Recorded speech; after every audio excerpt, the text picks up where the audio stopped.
Bienvenida, bienvenidos a este nuevo encuentro y conversación con nuestro querido Francisco Villalobos Santos, un invitado que ya estuvo varias veces aquí en el canal de Crystalline Gaia, un guardián verdaderamente de memorias cristalinas para esta nueva tierra, esta nueva humanidad. Así que es un placer estar aquí contigo, Francisco, nuevamente. Soy Carolina de Crystalline Gaia y en estas conversaciones, bueno, estamos recordando el diseño original del divino ser humano. Y Francisco, bueno, nos invita siempre a recordar, a retornar a ese diseño original a través de su arte, de sus obras, de su investigación artística de manera independiente. Y en la primera conversación con Francisco, bueno, hablábamos del primer libro o esbozo que forma parte de su colección La Empresa Mágica.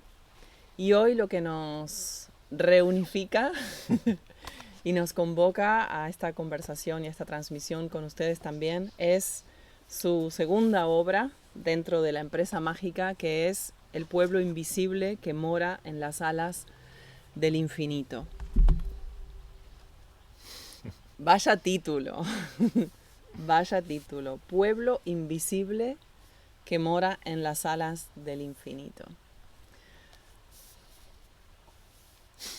Mm, una frecuencia muy linda, una obra, un libro que nos entrega muchísimas, como digo yo, llaves de conciencia para que podamos verdaderamente caminar con confianza, con fe, con autenticidad y con creatividad en este camino que nos está proponiendo la tierra y el cielo, que es un camino hacia esa vida mágica, esa vida paradisíaca en la tierra, eh, un camino, bueno, o una vida, ¿no? Desde una conciencia creadora que se restaura en este momento. Y para eso, bueno, tenemos muchos mapas y muchos de esos mapas están plasmados en el lenguaje de este libro a través de Francisco. Francisco, ¿quieres contarnos algo sobre la empresa mágica? ¿Por qué la empresa mágica nació hace unos años? Sí, a ver, bueno, un placer estar aquí contigo en esta conversación. La empresa mágica, a ver, la tomo de inspiración de un texto que habla de un autor, de Giordano Bruno, que era un mago renacentista, y ese texto habla de que este autor, es decir, su gran obra es justamente una empresa mágica que lo que pretendía era transformar la mente y el mundo a través de sistemas mnemotécnicos. De ahí tomo la inspiración de ese nombre que tanto me resonó, y tanto me resonó también esa empresa, ¿no? Ese propósito, con el propósito de mi propia obra, que tiene la función justamente de sembrar nuestro imaginario desde el lugar desde donde nos vivimos y desde donde nos experimentamos, justamente para que el campo, el ámbito de la manifestación pues pueda también abrirse. Porque al final hay una relación entre microcosmos, macrocosmos, ¿no? Dentro, fuera, cielo, tierra, ¿no?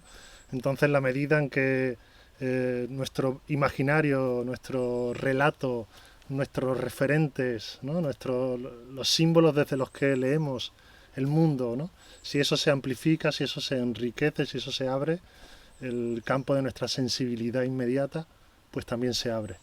Entonces hay una función ahí a través del lenguaje, no solo del lenguaje verbal, sino también de los lenguajes plásticos, bueno, y lo vemos tradicionalmente en las culturas originarias, como el uso hay un lenguaje sagrado, pero hay también un lenguaje sagrado de los templos y hay un lenguaje sagrado de los rituales, donde nada es accesorio, cada color, cada elemento, cada proporción, todo está jugando un papel, y, y toda mi obra de algún modo pues orbita en ese sentido. Es decir, lo que trata es de generar, es decir, un lenguaje que nos enuncie de otro modo.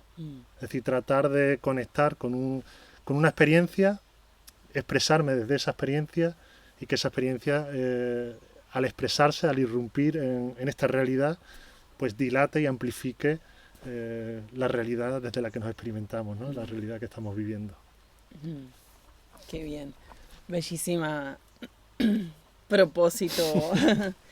Y tan lindos mapas, ¿no? En esto que hablabas del mago, ¿no? El mago, la magia, la imagen, ¿no? Lo visual, que no es superficial o banal o simplemente decorativo, sino que emana desde un lugar muy profundo y a quien lo recibe y percibe, evoca también desde un lugar mucho más profundo, ¿no? Por eso es como una reconstitución de esa percepción de uno mismo, de la vida y del mundo, desde un lugar mucho más esencial, ¿no? Y en este momento reflexionaba esta mañana esta gran invitación que tenemos, ¿no? Como seres humanos a verdaderamente despojarnos o dejarnos despojar, porque la vida colabora también, no es un esfuerzo que tenemos que hacer, ¿no? Pero a medida que sentimos todo lo que no somos, todo lo que hemos construido que ya no nos representa, ¿no? Y que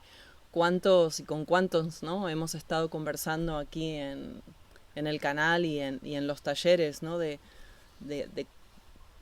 cuánto de todo ese decorado o parafernalia, ¿no? O construcciones que verdaderamente nos drenan, en vez de vivificarnos, ¿no? En vez de elevarnos, ¿no? Y como tú dices, siempre restaurar, ¿no? Hay algo que has dicho cuando has dicho imagen y magia, y si te das cuenta hay una misma raíz, ¿no? Imagen, magia, también imaginación, ¿no?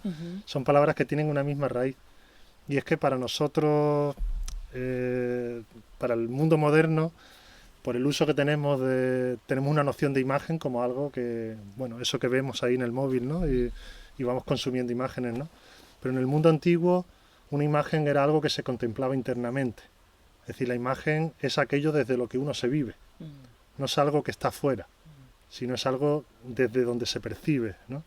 Entonces, la magia está muy relacionada con las imágenes, con el uso de imágenes que, digamos, exciten nuestra imaginación y nos hagan salir del relato desde el que nos jugamos, ¿no? Que es un relato que también está sustentado sobre unas imágenes, sobre un cuerpo imaginal, digamos, y que claro, por estar enfocados desde esa lectura, desde esa mirada, pues la realidad se nos manifiesta en toda su concreción según las imágenes desde las que nos soñamos. Incluso si pensamos en la imagen que tenemos de nosotros mismos, cómo nos percibimos, pues nos damos cuenta de cómo todo el modo en el que nos afectan las cosas tienen que ver con esa imagen. Ni siquiera es una parte, es decir, nuestra esencia está más allá de esa imagen. Pero si nos vivimos desde esa imago, desde esa imagen de nosotros mismos, pues claro, ahí estamos como a merced de todo lo que sintamos que agrede a esa imagen o la cuestiona. Y claro, esa imagen somos nosotros. Y es una imagen. Entonces, claro, cuando hablaba de que la magia tiene que ver con las imágenes, cuando la magia lo que está proponiendo es una nueva imagen desde la que vivirte. Que esto, bueno, puede sonar así, pero en realidad es lo que propone también una iniciación o un ritual, ¿no? De repente entras en un nuevo rol, adquieres una nueva identidad, ¿no? Como en el teatro, ¿no? Que si de verdad entras, si de verdad te colocas la máscara y entras en el personaje, pues adquieres una nueva memoria. Entonces ahí está, lo que todo esto nos pone en evidencia también es como el juego de máscaras al que jugamos cotidianamente y que pareciera que es la realidad, cuando en realidad es un modo, es una modalidad desde la que inconscientemente estamos inmersos, y lo que podría abrirse, ¿no? Si nos diésemos cuenta de que eso que experimentamos como realidad y que comprendemos como realidad es una de las modalidades posibles, pero la realidad no se corresponde a una forma, la realidad es justamente lo que da la multiplicidad de las formas y viene un poco por hacer mención de la magia, ¿no? De la imagen, la empresa mágica, y el sentido que tiene justamente el poder descubrirnos desde otros referentes, ¿no? Que es también lo que la propia obra está proponiendo, el poder conectar, reconocernos en otras imágenes, porque todo es símbolo. Cuando hablamos de imagen hablamos de símbolo, e incluso el yo personal no deja de ser una imagen simbólica desde la que podemos vivirnos, pero que cuando se literaliza pues se convierte en el único campo de juego, y claro, es muy limitante. Entonces es interesante, y ese es el sentido también de estas obras, inspirar, ¿no? Que hay algo más allá de ese campo imaginal en el que nos estamos moviendo, y tratar de sembrar, ¿no? De evocar justamente eso, que en el alma del lector o en el alma de quien asiste a la obra puedan resonar nuevas imágenes desde las que empieza a experimentarse. Entonces la realidad externa se abre a través de esas imágenes internas, porque no deja de ser la manifestación de aquello a lo que internamente estamos abiertos, ¿no? Claro, y en un momento donde hay tanta imagen externa y se insiste en que sigamos consumiendo imágenes internas, creo que una de las cosas más bellas que invita, ¿no? Toda tu obra, y bueno, y esta en particular con esto que vamos a hablar ahora, de este proceso creativo, es animarnos a justamente no ser consumidores de imágenes, sino los creadores y proyectores o emanadores de esas nuevas imágenes internas esenciales también, ¿no? Que además internamente las podemos crear con lujo de detalles, o sea, que no falte nada, ¿no? Hasta que verdaderamente, como tú dices, nos moviliza a hacer una nueva versión de nosotros mismos, ¿no? Y lo que más me gusta de esto es que es una propuesta desde la creatividad, ¿no? Y fíjate que siempre, bueno, muchas personas no dicen, no, pero es que no soy creativo, ¿no? Como si fuera que tenemos que tener una habilidad. Que es una habilidad artística, pero desde el punto de la magia, o desde el punto de la alquimia o del chamanismo, ¿no? O sea, la creatividad es algo innato, ¿no? O sea, como conciencia creadora, ¿no? Hay que ver que la bloquea, ¿no? Más que tener que potenciar nada, ¿no? Exactamente. Ver que está bloqueando esa creatividad natural. Sí, la verdad es que la propuesta parte de lo creativo, y es lo que nos permite también dar forma a los propios símbolos personales, a las propias imágenes personales, no tanto como un proceso de fabricación, como si uno se empeñase sino como un proceso de receptividad. Porque en la medida en que uno se abre a descubrir lo que está pasando más allá de las nociones que uno tiene, en lugar de encajar, ¿no? Lo que está sucediendo a mis esquemas y rápidamente reaccionar contra eso que me represento, es como abrirme a ver lo que la situación me está proponiendo, ¿no? O ese sentir me está proponiendo. Y al abrirnos, que eso es lo que yo llamo también en el libro y en el anterior, sobre todo la experiencia de lo abierto, cuando accedemos a esa experiencia del abierto, las imágenes afloran. Porque tenemos una comprensión imaginal de lo que está sucediendo. Digo imaginal, pero puede ser sensitiva, puede ser auditiva, puede dar lugar a una música, a un ritmo, a una gestualidad, a una manera de moverse, ¿no? A una forma de articular. Entonces, desde esa receptividad es desde donde nace el proceso creativo, como una manera casi de corresponder a lo que se está enunciando en nosotros, de atender y de corresponder a eso que canta en nuestro pecho, ¿no? Que canta en nuestro corazón. Y eso sería lo que vincula, ¿no? Lo que da lugar al proceso creativo y lo que nos lleva más allá de donde nos encontramos. Porque al final en cada momento estamos en un contexto también imaginal, también estamos en un relato, estamos en unas circunstancias contándonos la vida de una forma, ¿no? Autorrelatándonos de una manera, ¿no? Y todo eso es proceso creativo. En la medida en que tomamos conciencia de eso, pues nos abrimos, ¿no? A ver qué hay por debajo de eso que en la apariencia es lo que está sucediendo, ¿no? Y cuando descubro ese otro nuevo sentido, me veo impulsado a actuar, ¿no? La expresión ya no es solo esto que hablo, la expresión es mis movimientos, la expresión es lo que nos moviliza en la vida, la expresión es el modo en el que reaccionamos a las cosas. Entonces, lo interesante aquí es ver cómo nuestra expresión nos está revinculando siempre. El modo en el que interactúo con otra persona, en el que interactúo ante un miedo, ante un deseo, es decir, eso está revinculando, ¿no? Eso en India lo llaman karma, ¿no? El karma es acción. Entonces, aquello que he hecho una vez genera ya una pequeña inercia, ¿no? Cuando lo hago 100, pues ya es ya voy para allá, seguro, casi seguro, a no ser que tenga conciencia de ello y pueda pararme un momento y ver... Recrearlo, claro, replantearlo. Para ir desde otro lugar. Entonces, claro, es un proceso creativo al que se nos invita, pero no como algo que tenemos que hacer por una voluntad propia, sino que lo que podemos hacer es abrirnos, abrir esa receptividad a captar el mundo más allá de los esquemas que tenemos, ¿no?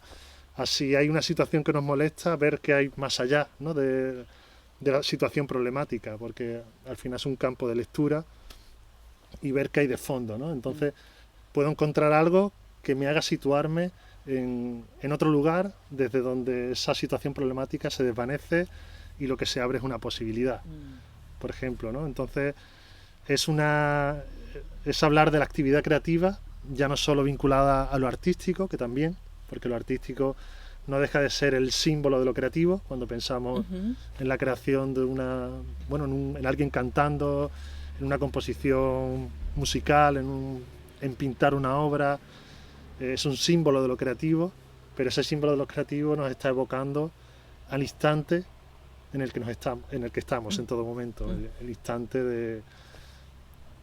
de interactuar, ¿no? En todo momento estamos en diálogo con la potencialidad del instante. Y según lo que emanamos, pues la respuesta viene acorde siempre, ¿no? Entonces hay ahí un ciclo muy interesante, podríamos llamarlo una comunicación con lo invisible, también se evoca en el libro, ¿no? Donde según lo que digo, según lo que me cuento, pues la realidad tiene que reflejarlo, corresponder. corresponderlo. Sí, venía reflexionando sobre esto, ¿no? De que hablamos también el otro día, y que la Tierra, ¿no? Gaia me reflexionaba la semana pasada justamente esto de posicionarnos en otro punto de conciencia, no desde la necesidad de hacer y producir, a tomar más una conciencia de yo como creador de esta nueva vida, de esta nueva tierra, de esta nueva comunidad o humanidad, o lo que cada uno esté creando, que sea más afín, ¿no? Más que nos lleve a esa plenitud primordial que hablamos, ¿no? en la conversación anterior. Posicionarme en o mirar mi capacidad de permeabilidad, que es justamente, ¿no? Esto que tiene que ver con mi receptividad y con poder tener una sensibilidad al diálogo, ¿no? Claro. Que está sucediendo conmigo mismo primero, ¿no? O sea, lo que me estoy contando, claro. ¿Sí? O sea, las posibilidades que me estoy dando, y dejarme, ¿no? Ser permeable a que la vida también me hable, ¿no? Y que no me hable a través de narrativas que yo, esto representa esto, aquí está sucediendo esto, o esta persona es así, o esta situación, o ya sé lo que va a pasar, ya sé lo que, ¿no? Tal o cual, sino abrirme y mirar mi propia creación desde un punto más neutral o más fuente, ¿no? Más causal, decir... Bueno, a ver lo que me trae esto, ¿no? Y lo que descubro con quizás lo que ya está creado, pero también con este diálogo interno que es nuevo, ¿no? O que me permito que sea nuevo, ¿no? Desconocido, ¿no? Sí, este camino, en el fondo es un camino de realización, porque, claro, es desde dónde nos estamos expresando. Antes hablábamos de la imagen que tenemos de nosotros mismos. Esa imagen es algo que marca nuestras posibilidades. Marca nuestros límites, marca también nuestras vulnerabilidades. Entonces esa imagen lo determina todo. La enseñanza tradicional es siempre como tratar de conectarnos con un estadio más profundo de nosotros mismos a esa construcción, porque eso no deja de ser lo que se le llama ego, ¿no? El ego, y es una imagen limitada, en el fondo, la imagen del yo, persona, pues una imagen limitada, pequeña, fragmentada, es decir, tiene toda esa carga ya de sí, ¿no? El vivirnos desde esa imagen y creernos que somos eso, ¿no? Creernos que somos eso. Entonces, claro, el mundo se nos manifiesta acorde con esa imagen, ese ojo desde el cual nos estamos mirando y desde el cual miramos todo, y todo esto lo leemos como externo, lo imaginamos como externo. Sí, desconectado, ¿no? Sí. Claro, para el mundo antiguo todo esto es el espacio de la interioridad. Es decir, la naturaleza es el espacio de entrar hacia adentro. Las estrellas es abrirte hacia lo que hay dentro, ¿no? Mirar hacia afuera es mirar hacia adentro, ¿no? Entonces es interesante cómo en estos caminos de realización, en la medida en que uno se da cuenta, ¿no? Comprende desde dónde se está jugando, el relato en el que está, va conectándose cada vez con estadios más profundos, con sentidos más profundos, que te van liberando va como por capas, diríamos, ¿no? Y claro, hasta el punto de llegar a experimentarte o llegar a funcionar como naturaleza, ¿no? No creo que una mariposa que vemos por ahí se sienta pequeñita frente al mundo, ¿no? Es la naturaleza, es una emanación de la naturaleza, ¿no? No ha elaborado esa imagen de sí, ¿no? Para vivirse de manera fragmentada y tener todas las torpezas posibles. O dudas de sí misma. Todas las dudas de sí misma. Sabe lo que tiene que hacer, sabe dónde tiene que ir, ¿no? No hay manera de... Entonces, claro, es un camino que va en esa dirección, ¿no? Justamente en reconocer desde dónde nos vivimos, ¿no? Para cada vez, porque eso tiene muchas sutilezas, ¿no? Y uno puede tener un momento de comprensión, luego vuelve a caer, ¿no? Entonces tiene muchas sutilezas y es como encontrar un lugar desde donde funcionar mucho más amplio, ¿no? Mucho más, donde no hay fondo. Es como si es la naturaleza la que se está expresando a través de mí, la que está actuando a través de mí de una forma personal, de una forma propia, única. Pues entonces, dejando hacer a la naturaleza que empuja en mí, es decir, lo que sale es muchísimo mayor de lo que pueda hacer yo desde mi imagen limitada, con todo el empeño, con todo el esfuerzo, con toda la frustración de lo que sale según quiero o no. Y entonces, claro, lo que sucede, lo que se hace, es lo que tiene que ser, ¿no? Es lo que está abierto en el campo de juego.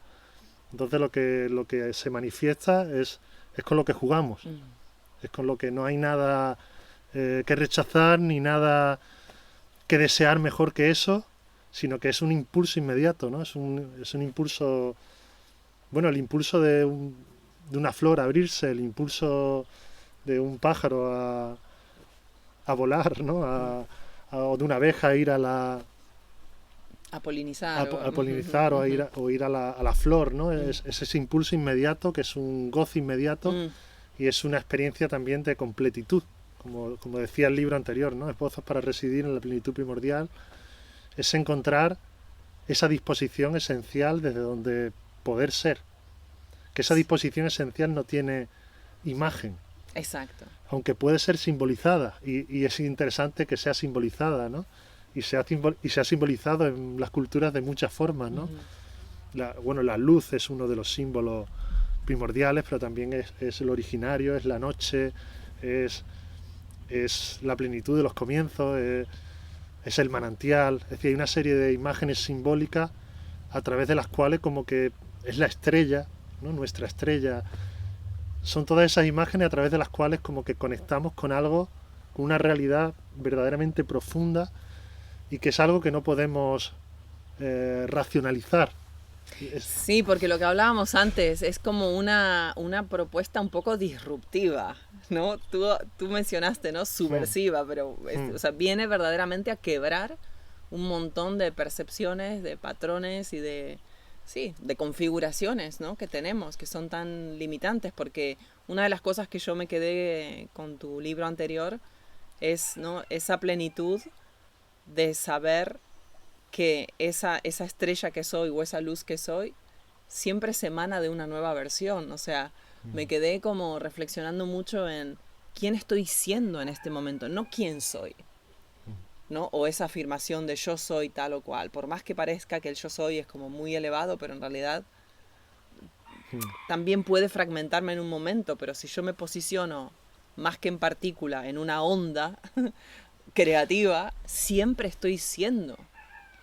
Sí, la sabiduría tradicional unifica los opuestos. Entonces, como esa cuestión entre lo eterno, ¿no?, lo constante y lo cambiante, es decir, hay que resolverlo.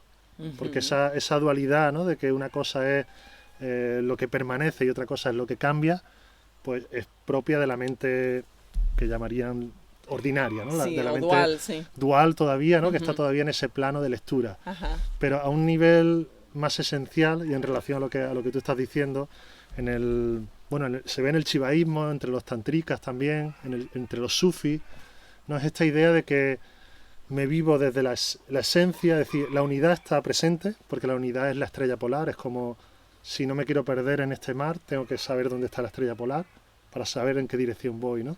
Es como la referencia vertical, que da igual las circunstancias, está siempre, y ahora es como eso absoluto, ¿no?, eso inmutable, se manifiesta de un modo propio a cada momento, ¿no?, en cada singularidad.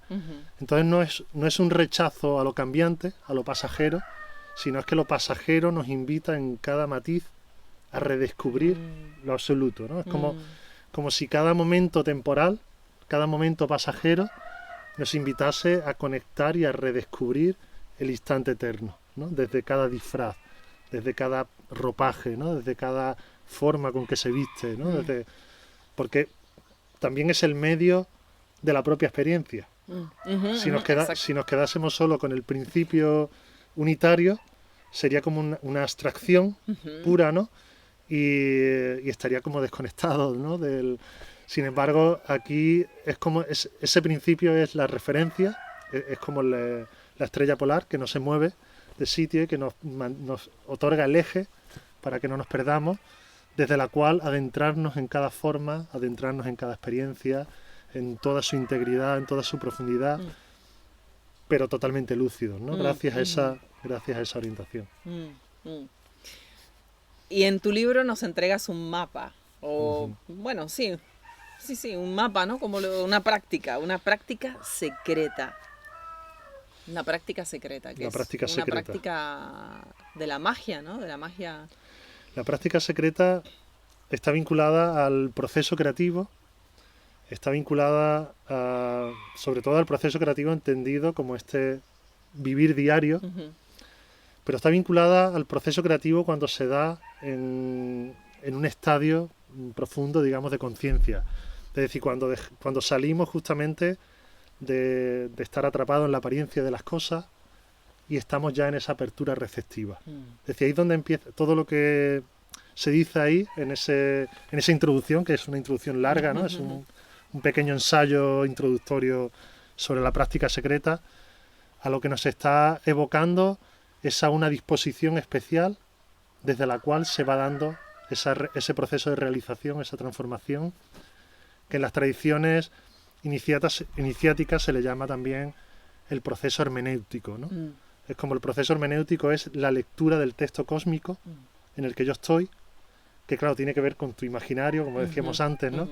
Y en la medida en que me abro un sentido más profundo, todo empieza a contarme otra historia, ¿no? Es como el acceso, es como igual que se dice de los textos de los libros sagrados, ¿no?, que tienen 7 niveles de profundización, desde el literal, ¿no?, esotérico con X, ¿no?, hasta los grados más profundos. Pues lo mismo sucede con el texto cósmico, ¿no? Como que las tradiciones hablan de una progresión, es decir, el desarrollo de la conciencia tiene que ver con los nuevos ámbitos de lectura, de experiencia a los que vamos abriéndonos, ¿no? Es un proceso hermenéutico. Y la práctica secreta habla de ese proceso hermenéutico, de esa apertura del sentido constante, a través de la práctica creativa. Que yo creo que ahí es donde también estoy aportando algo significativo, porque no muchas veces no se suele encontrar, ¿no?, una propuesta creativa vinculada al viaje espiritual o al viaje de realización personal, ¿no? Y yo, claro, mi formación es artística, y siempre pues lo que me llamó fueron todos estos temas vinculados a las tradiciones antiguas. Y entonces el libro, La práctica secreta, es justamente un proceso de realización a través de tu práctica creativa, ¿no? A través de cultivar esa receptividad y permitir que esos mundos, esos órdenes de realidad a los que uno va accediendo, puedan simbolizarse a través de tu palabra, de tus imágenes, de tus procesos, de tus proyectos. Que todo eso permite corporeizar, ¿no?, y manifestar y revincularte a eso a lo que internamente te vas abriendo. Hay una conversación que estoy teniendo muy seguido últimamente y que estaría bueno explorar un poco contigo, que también surgió aquí en el jardín el otro día, que es esto de cuando estamos respondiendo a ese llamado, ¿no? A eso que nos dice, ven más adentro. Una de las cosas que descubrimos y que muchos están descubriendo en este momento es que el lenguaje, o sea, la palabra, en específico hablo de la palabra, nos queda corto. O sea, muchas de las palabras, frases, definiciones que estamos tan acostumbrados y hemos normalizado, no nos representan. Entonces hay como un llamado muy importante ahora, a nivel colectivo, de introspección, ¿no?, de refinamiento de ese lenguaje, de cómo me voy a comunicar ahora.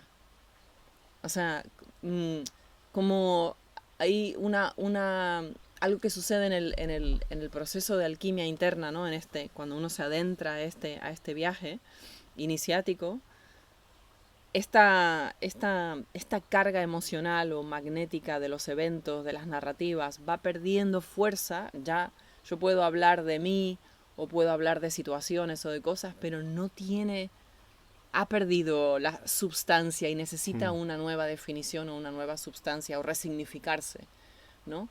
Que lo que hablábamos el otro día, hay un lenguaje que es del corazón y hay un lenguaje que es más quizás mental, que estamos muy acostumbrados, ¿no? El académico, todos hemos estudiado o he leído textos o investigaciones científicas o cosas, ¿no? Pero hay un lenguaje del corazón que creo que todos estamos ahora siendo, bueno, sensibilizados, ¿no?, a darnos cuenta que, wow, en realidad puedo expresarme de una nueva manera. Y ahí llega también el miedo, obviamente inherente humano, a que, wow, el que me entendió siempre ahora no me va a entender. No, o sea, mi pareja no me puede comprender, o mi familia no me va a poder comprender o recibir, ¿no?, si me expreso de esta manera. Pero, ¿cuál es ese lenguaje del corazón que el otro día tú hablabas y cómo podemos adentrarnos? ¿Cuál sería una práctica para que quienes nos están escuchando o quienes estén leyendo diga, voy a resignificar todo esto, ¿no? O sea, ¿cómo hablo de mí ahora? Es una cuestión de reconocimiento también, porque cuando decimos que el lenguaje no llega, ¿no?, que el lenguaje es porque la función del lenguaje no es representar algo que ya existe. Esa es una función mucho más limitada. Eso es un pseudo lenguaje, ¿no?, que es lo que nos ha llegado, digamos, y desde donde muchas veces pues nos comunicamos, ¿no? Como pareciera, bueno, la información, lo que llamamos información, el lenguaje como contenido, lo que llamamos también teoría, ¿no?, como segregado de la práctica. Es decir, todo eso es un lenguaje, digamos, instrumentalizado. Es decir, que se ha convertido, como el lenguaje se ha reducido a representación de algo que ya existe. Cuando el lenguaje, en su sentido originario, es como el canto. Es decir, el lenguaje es lo que se está manifestando.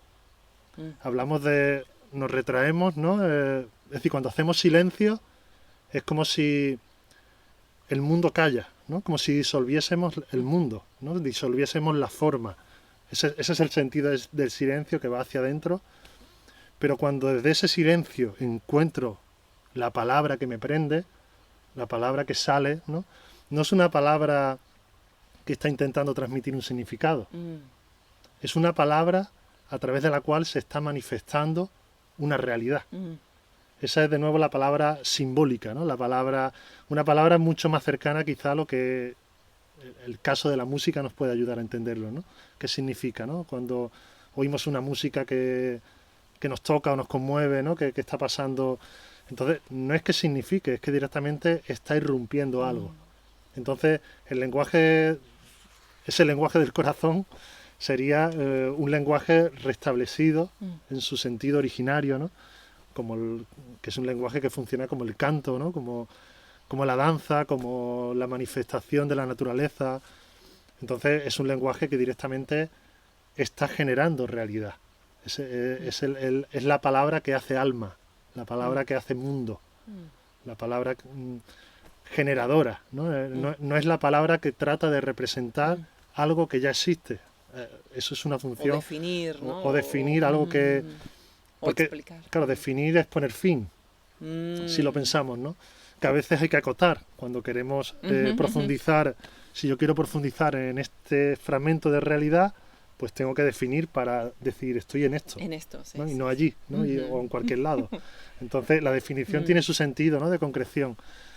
Pero ese lenguaje es un lenguaje originario y está vinculado a la palabra y está vinculado a todo, a la plástica, pero es entender que la palabra originariamente es símbolo de manifestación. Es decir, lo que se dice es lo que aparece. Lo que se dice es lo que se manifiesta. Es la irrupción. El mundo es palabra.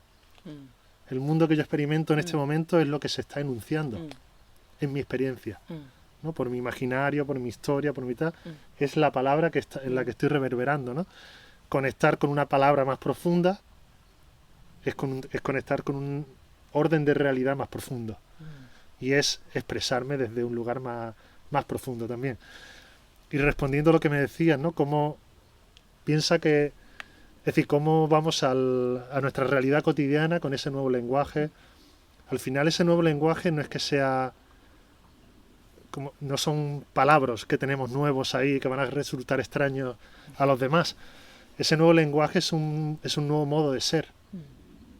Es como nuestra presencia es una palabra. Entonces, si encontramos una nueva palabra desde donde posicionarnos, una nueva palabra desde donde ser, desde donde interactuar con la vida, ahí no puede haber... ahí no se va a dar ese choque, ¿no? Porque al final ponemos un miedo, sería como poner una posible amenaza, ¿no? Un miedo ante lo que sería una expresión natural, ¿no? de lo que somos, cuando de lo que se trata es de sembrar la confianza, ¿no? La confianza que es una cuestión de visión también. Sí, hablando de confianza, me encantaría, Francisco, que nos compartieras, porque tú la defines aquí, yo la he subrayado, la he circulado. En tu libro hablas de confianza, pero de una manera que nos saca de lo que pensamos que es la confianza, ¿no? Que a veces pensamos que es la certeza, ¿no? En tal o tener... Y tú la evocas de una manera diferente. ¿Qué es para ti esa confianza? Ahora no sé en qué página está, pero aquí está. La confianza... Tú dices, ¿lo leo? Sí, léelo si quieres. Confiar supone estar conectado con el fondo de lo vivo, orientado hacia lo que uno sabe que ha de hacer y en cuya realización el firmamento está completo y el proceso lo llena todo. La visión abierta surge de una conexión interna con esa inteligencia que todo lo penetra, una forma privilegiada de sentirnos insertos en una voluntad que precede y escapa al control egoico de la propia persona. Claro, la confianza de la que está hablando ahí es un estado de realización. No es la confianza de la persona que es temerosa y dice, venga, tengo que confiar, ¿no? Pero en el fondo está temblando. Y crea, ¿no? Todo tipo de muletas entonces, para claro, poder moverse. Es como si, al decir es un estado de realización, es como si es algo que hay que realizar, es algo que hay que conquistar en uno, ¿no? O recuperar. Porque es la confianza que teníamos cuando teníamos 5 años, ¿no? Donde no había tantos esquemas mentales y entonces fluíamos, ¿no? Y teníamos... Que te lanzabas a caminar y si te caías no importa, es parte claro, del proceso, ¿no? y creábamos y teníamos bueno, unos poderes increíbles, ¿no? Entonces es una cuestión de reconocimiento, es una cuestión, yo digo, claro, confías en la medida en que ves, en la profundidad, ¿no? En que estás conectado con ese fondo de la realidad, la confianza es plena, ¿no? Y claro, ¿qué es la confianza? Confianza es entrega absoluta a lo que está aconteciendo. Sí, Es a esa como, voluntad más elevada, ¿no? Que tú y si decías. te das cuenta, entrega absoluta significa presencia absoluta. Porque si no, si me niego, si reacciono, si lucho, si no sé, es decir, son todas dinámicas que tienen que ver con una experiencia donde no hay confianza, donde sigue imaginándose una exterioridad que es independiente de mí, que no está dentro, no forma parte del proceso creativo en el que yo estoy, no forma parte de la palabra en la que yo estoy, y eso pues genera, pero esa manera de vivirse pues es problemática, porque al final generas tensiones, ¿no? Es como si todo esto se está cantando, ¿no? Si estamos, todo se está cantando constantemente y uno en tanto que conciencia se identifica con una de las partes de ese canto y percibe el resto como exterior, pues fácilmente va a desafinar, fácilmente va a haber fricción, va a haber tensión, va a haber... Y si todo eso sucede, pues magnífico también, ¿no? Pero es interesante dibujar ese horizonte, ¿no? Esa posibilidad donde uno pueda estar plenamente conectado, viviéndose desde ese fondo, ya no viviéndose desde la imagen fragmentada de sí mismo, ¿no? La imagen ilusoria, porque es una imagen ilusoria, entonces viviéndose desde el fondo de lo vivo y interactuando con el fondo de lo vivo, y donde no hay límites, ¿no? Donde no hay ni siquiera... Es decir, la palabra ser, cuando se habla en la filosofía antigua del ser, es decir, el ser no es mi individualidad. El ser es todo lo que es en mi experiencia, en mi conciencia. Entonces, en tanto que ser, somos lugares de conciencia, ¿no? Somos lugares de manifestación.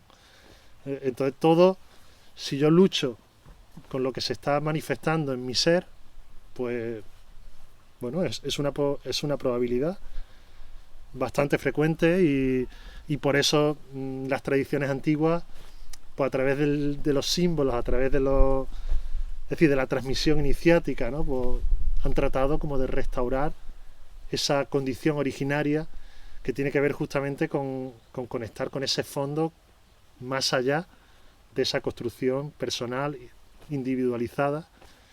Y es interesante decir que conectar con ese fondo no es privarte de tu particularidad. No, claro, justamente. Sino es justamente lo contrario. Lo contrario. Porque cuando conectas con lo originario es cuando eres plenamente original. Y cuando la que sale es tu voz, y cuando tus actos son únicos, y cuando verdaderamente puedes ofrecer ese néctar único que vienes a ofrecer, y que la naturaleza viene a ofrecer a través de ti, digamos, ¿no?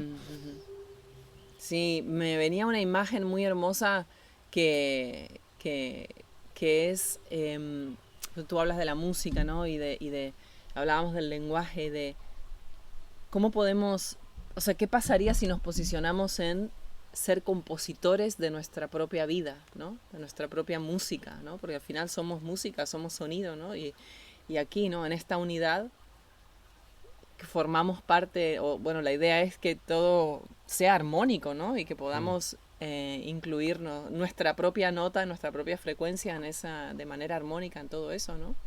Entonces quizás en esa, elevar nuestra mirada a, bueno, de qué se compone mi vida, pero no de afuera hacia adentro, sino lo que yo estoy evocando y por ende eligiendo, ¿no? O sea, porque yo evoco en mí esa imagen y de ahí paso a la acción, ¿no? Y todo esto, como es mi propia composición, ¿no? Y de ahí también es el lenguaje que lo compone, porque claro, yo utilizo ciertas palabras para elegir justamente o definir una cosa u otra, ¿no? Entonces, desde ahí como un ejercicio que me llevo muy, muy hermoso, ¿no? Una mirada nueva, ¿no? Quizás. Sí, y hay algo ahí muy interesante también, y es que, claro, ya no es esa composición, ¿no?, en la que uno está, no es algo ni siquiera que uno pretende, ¿no?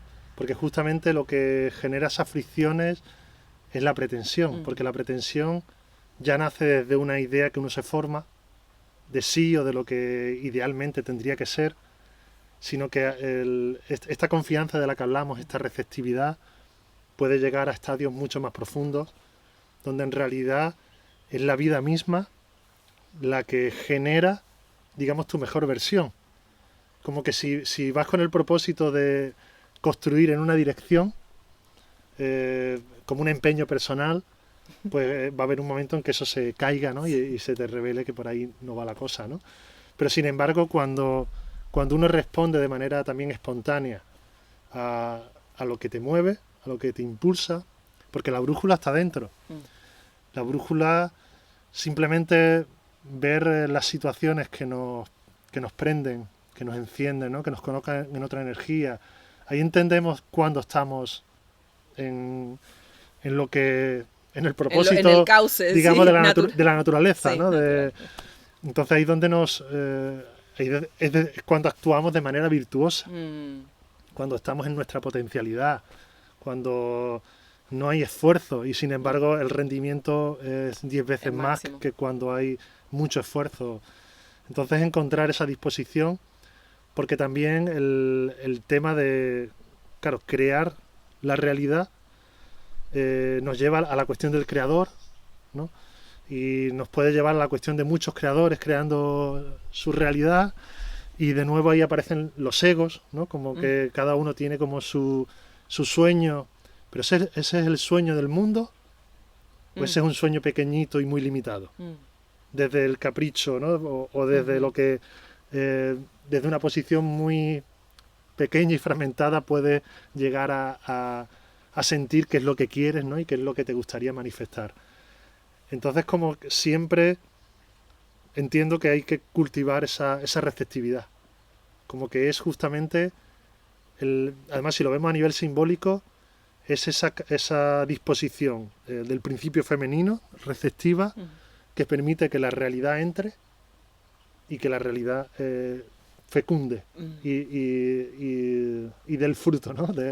Entonces, siguiendo ese proceso natural, es decir, la progresión, ¿no? el desarrollo, digamos, de nuestros potenciales y de lo que ha de realizarse, deviene, ¿no? Deviene de manera natural y deviene de manera espontánea, y claro, tener cuidado con o detectar, ¿no? Creo yo que es interesante cuando es el capricho, ¿no? Cuando es un deseo que viene por lo social, ¿no? Porque si hago eso voy a estar más reconocido, o voy a ser mejor aceptado por cierto círculo de personas que están en eso, y como, bueno, lo original es lo sincero, ¿no? Lo plenamente sincero. Sí, además lo de la conversación, sí, lo sincero, lo cristalino, justamente, ¿no? Lo diamantino, ¿no? Lo que tiene esa cualidad, y en la conversación anterior lo dejamos plasmados, ¿no? Que verdaderamente esta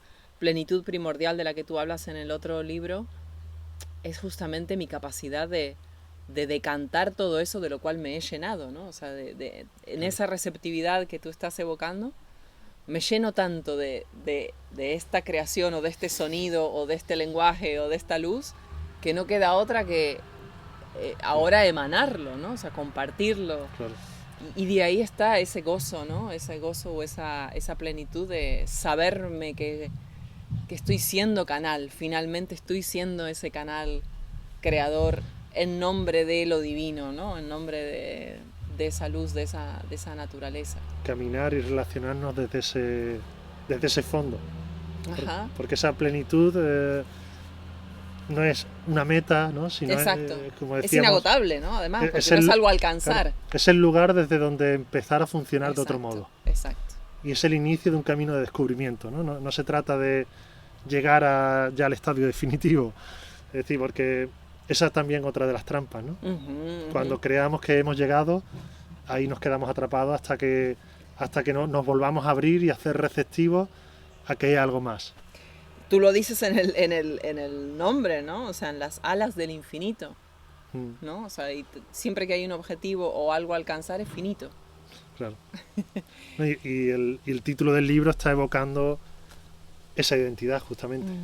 Pueblo invisible que mora en las alas del infinito, ¿no? Es una imagen simbólica, poética, que nos sitúa, ¿no? En un lugar de pertenencia, en un lugar que nos puede resonar desde donde funcionar. Ya no como individuos, sino como pueblo. Exacto, sí. Y como pueblo, colectivo. Y como pueblo, como miembro de esa tribu, pues cada uno tiene unas funciones y unos poderes. Entonces, al funcionar como pueblo, como ese pueblo, pues esos poderes se abren, ¿no? Se vierten en la medida en que somos, desde esa confianza que despliega esos poderes. En el libro hay dos personajes. Este libro tiene un nuevo formato, o sea, hay muchos códigos, muchas imágenes, muchos mapas que se entregan a través de los diálogos de Nahual y Damila. ¿Quiénes son estos personajes? ¿Son alguien...? Sí. Son personajes, para mí, tienen un carácter arquetípico, un carácter mítico. Es verdad que, es decir, en la figura de Nahual pues se pueden ver muchas cuestiones vinculadas a mí, pero lo que me interesaba rescatar, ¿no? Esa figura de Nahual era también como despersonalizarla, ¿no? Como crear o dar forma, ¿no? a un arquetipo mítico, ¿no? que sería el arquetipo del maestro, en el mejor sentido de la palabra, que acompaña a Damila. Damila es el arquetipo de la alumna, pero una alumna hiperaventajada, ¿no? que es otro Nahual, en el fondo, ¿no? Pero es alguien que está en el inicio de un recorrido. Una discípula sería. ¿No? Sí, pero bueno, sí, quizás la palabra discípula, maestro, pues son palabras que a veces evocan... Pero sí, es esa dialéctica, ¿no? Donde al final la función del maestro es poner en contacto al alumno con su propia guía interior, ¿no? Con la propia luz que hay en él, para que esa luz sea la que conduzca, ¿no?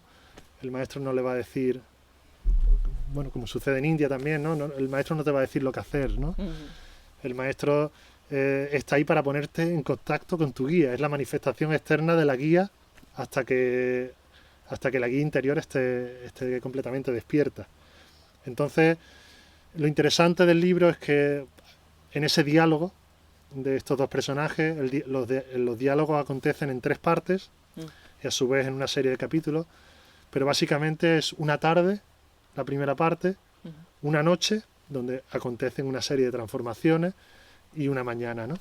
Donde ahí florece todas las consecuencias de ese viaje. Se está describiendo un viaje iniciático a través del diálogo, y donde se invita al lector también a meditar todas esas cuestiones que en el diálogo se van abriendo, porque ya no es una cuestión de palabras instrumentales, como decíamos antes, sino que de palabras que, tal y como las van sintiendo nuestros personajes, las realidades se van transformando conforme ciertas cosas se muestran en mayor profundidad. Sí, definitivamente no es un libro de lectura de una sentada, lo leo y lo cierro, sino que tengo que volver a cerrarlo, reflexionar, ¿no? O sea, ver cómo me estoy relacionando con eso, ¿no? O sea, porque hay prácticas, se menciona la transfiguración, la clarividencia, la propia tierra mítica, el regreso al origen, la morada, por ejemplo, ¿no? O sea... Y es un libro que invita también al desarrollo por parte de quien lo lee, porque hay mucha evocación, se evoca una forma de conocimiento, se evoca una forma de comunicación, no sé, y lo interesante es cómo la persona que lee, aquello que le resuene, pueda también como pararse en eso, ¿no? Meditar en eso y ver a qué le lleva, ¿no? Qué abre, ¿no? A poder, no sé, reescribirlo, ¿no? Reescribir lo que... Porque está abriendo muchos pliegues que, como dices, no es una cuestión de decir, vale, ya lo he leído, yo sigo leyéndolo, y imagínate cuántas veces lo tuve que leer para imprimirlo y sigo releyéndolo, y cada vez que lo releo descubro nuevas capas, porque al estar escrito en un lenguaje simbólico y estar escrito también de una manera inspirada, no es un contenido, es un lugar de contacto.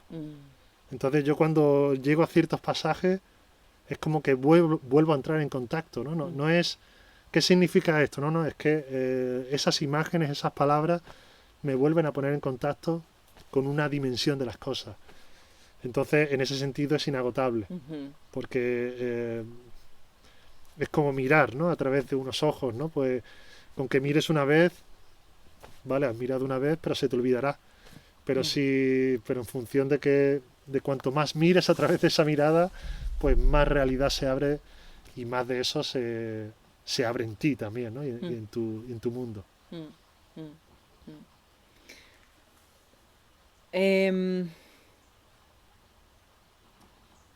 Tantas cosas, ¿no? Aquí para una de los regalos, creo que nos invita es esto, poder componer esa tierra mítica propia, ¿no? De cada uno, desde la cual podemos quizás reconocer a ese pueblo al cual pertenecemos, ¿no? O sea, encontrar un nuevo orden de pertenencia, que creo que al final es, en esta experiencia humana, bueno, inherente, ¿no? Al ser humano, ¿no? El querer pertenecer, relacionarnos, pero no como una cosa, justamente un destino fijo. Pertenezco aquí, porque si estoy, ¿no? O sea, siendo más fluido, ¿no? O en una conciencia más fluida de estoy siendo, pues siempre estoy creando mi tierra mítica, o mi resonancia, o mi nuevo lenguaje, y siempre encuentro, bueno, hoy este pueblo, pero ese pueblo se puede ampliar, se puede moverse, ¿no? Se puede... Claro, porque no es una realidad literal. Exacto. El problema es cuando experimentamos las cosas como algo literal, como algo que realmente está ahí y que no tiene nada que ver con la conciencia que lo sostiene, con la mirada, la lectura en la que estoy. Entonces es entender que ese pueblo o esas moradas, ¿no? Míticas, que también este libro ahonda mucho, ¿no? Trata de crear, ¿no? Una mitología. Una mitología que son los modelos, digamos, celestes desde los que meditarnos, ¿no? En una tierra amplificada por esos modelos, ¿no? Y no literalizada. Entonces, por eso esos lugares no se corresponden a lugares físicos, aunque son lugares internos que se han podido manifestar desde lugares físicos. Pero esos lugares no se agotan porque no se corresponde con una realidad literal, ajena a la conciencia, sino que se revela siempre en el grado en que la conciencia está. Sí. Entonces, y la receptividad. Cuando la vida se abre, esas imágenes siguen otorgando otras imágenes más profundas, desde donde la realización pues es más plena. Y una de las cosas que más me gusta es, bueno, tantas cosas me gustan, pero de esto, ¿no? Que me parece muy importante en este momento, que es la fidelidad hacia la verdad interior, lo que ha liberado la luz que se hallaba oculta en las cosas, lo que ha activado ese grado de presencia. Y es lo que hablábamos el otro día, ¿no? En el encuentro. La fidelidad a uno mismo, a esta emanación constante, ¿no? Creo que nos dejas como legado en esta obra mapas, ¿no? Para que verdaderamente podamos sostenernos, ¿no? Desde esa fidelidad a la propia luz, a la propia creatividad, ¿no? Y todo lo que ello abre. Claro. O sea, sí, en realidad el libro abre todo un campo de reconocimiento, digamos, y lo interesante es que en ese reconocimiento cada uno va a percibir lo que está preparado para percibir en el momento de la lectura. Quizás en otra lectura pues percibe otras cosas, y eso es lo interesante, porque ahí es donde realmente cada uno encuentra sus propias imágenes, cada uno encuentra su propio matiz, ¿no? Su forma, y le puede dar expresión también a ello. Sí, como su propia mitología, ¿no? O sea, el mito tiene una función esencial, ¿no? Igual que cuando hablábamos de la estrella polar como referencia, ese es el papel del mito, no es los mitos no están hechos, no se hicieron para explicar, ¿no? Que a veces es uno de los prejuicios, de los grandes prejuicios, o para contar una historia del pasado, digamos, histórico, material. No, los mitos están contando un relato, es decir, son los acontecimientos arquetípicos del alma. Entonces están contando algo que es eterno y que implica a la persona que lo recibe, aunque el mito se conformara o se empezara a narrar hace X años, ¿no? Hace 5.000 años. Pero al final es totalmente actual, porque es como lo que hoy estudia la psicología, de otra manera, ¿no? Pues la mitología es como un gran mapa de la psique, porque todo el universo es un mapa de la psique, en el fondo, y por eso todo nos está revelando conocimientos de una manera inagotable, ¿no? Todo es una mina de conocimiento y de contacto con lo real, que es aquello que da, ¿no? Que no cesa de dar, ¿no? En función de lo que estamos preparados para recibir, ¿no? O capacitados para recibir. Entonces esa es la práctica secreta, ese es el viaje, ¿no? Donde la propia luz interna pues se expresa, ¿no? La sabiduría que conduce todo es la sabiduría que nos conduce a nosotros también, ¿no?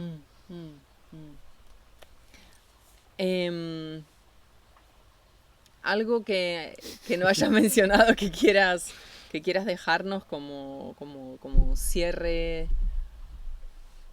de lo que transmite este libro, lo que transmite la empresa mágica, algo que sientas que está ahí vivo queriendo ser nombrado. No sé.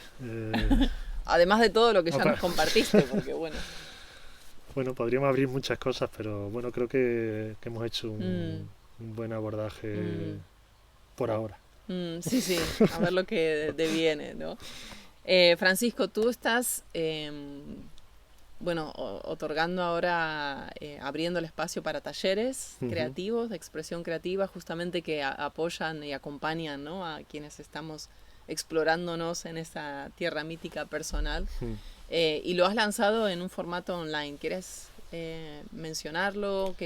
Sí, sí hay un formato online donde no es en directo, yo hago un envío de material cada semana y hay una comunicación vía WhatsApp con la persona para acompañar su proceso. Entonces es un ciclo de talleres cuyo título es La ciencia simbólica del corazón y que ahonda en lo que es el simbolismo tradicional de las culturas originarias de cara a un reconocimiento de nuestra experiencia simbólica, ¿no? De la naturaleza simbólica de nuestra experiencia, con vía a desarrollar un proceso creativo. Entonces, como abrirnos, lo que pretende es como rescatar las claves que nos permitan abrirnos a un universo fecundo, volver a conectar con el proceso de vocación que da lugar a la conciencia inspirada, porque justamente la conciencia inspirada es el método, es decir, el medio de conocimiento simbólico, y a partir de ahí pues que cada persona que lo realice puede iniciar un viaje de reconocimiento y de expresión, bien desde la palabra, desde la pintura, desde la música, desde donde cada uno sienta y quiera. Y bueno, empezamos este martes pasado, este martes 30 de septiembre, pero claro, en este formato, como son unos envíos, pues si alguien quisiese incorporarse a este formato en la distancia, pues se podría poner en contacto conmigo y bueno, hay mucha información también en mi web y en mi Instagram. Y también tienes ahora la invitación a entrar en contacto con este universo vía newsletter. Sí, la newsletter ha sido una gran... Para mí es un proyecto que está ahora muy presente, porque es un proyecto de escritura diaria, donde cada día pues comparto reflexiones, impresiones vinculadas al proceso creativo en el que me encuentro y a la experiencia, ¿no? al proceso de descubrimiento. Y entonces, bueno, aquellos que estén interesados, es una suscripción gratuita, se pueden suscribir a través de la página principal de mi web. Que la voy a poner aquí. Ponemos el enlace. Y bueno, ahí cada día te llegará un mensaje, vinculado pues a todo esto que estamos hablando, ¿no? A recuperar esta mirada originaria, ¿no? Esta conciencia inspirada, liberar la luz atrapada en las cosas, y un poco en toda esta dirección. Yo llamé a este newsletter El Jardín, como el jardín entendido como una conciencia originaria, ¿no? Como restaurar o recuperar esa conciencia genuina desde donde poder funcionar, desde donde poder vivir en un horizonte más amplio. Así que bueno, y queda esa invitación para quienes les apetezca pues estar al día, ¿no? de este proceso creativo y de investigación. Bueno, excelente. Gracias, Francisco. Muchas gracias a ti. Por compartir tan generosamente como siempre, por recibirme, por abrir el jardín, a que todos recordemos esta substancia de la vida. Gracias a cada uno de ustedes por acompañarnos. Voy a dejar los enlaces de Francisco aquí debajo, sobre todo también el nuevo libro, ¿no? Para que puedan tener acceso a él. Y bueno, aquí estamos en contacto y en conversación con todos. Gracias a cada uno. Gracias, Francisco. Gracias a ti.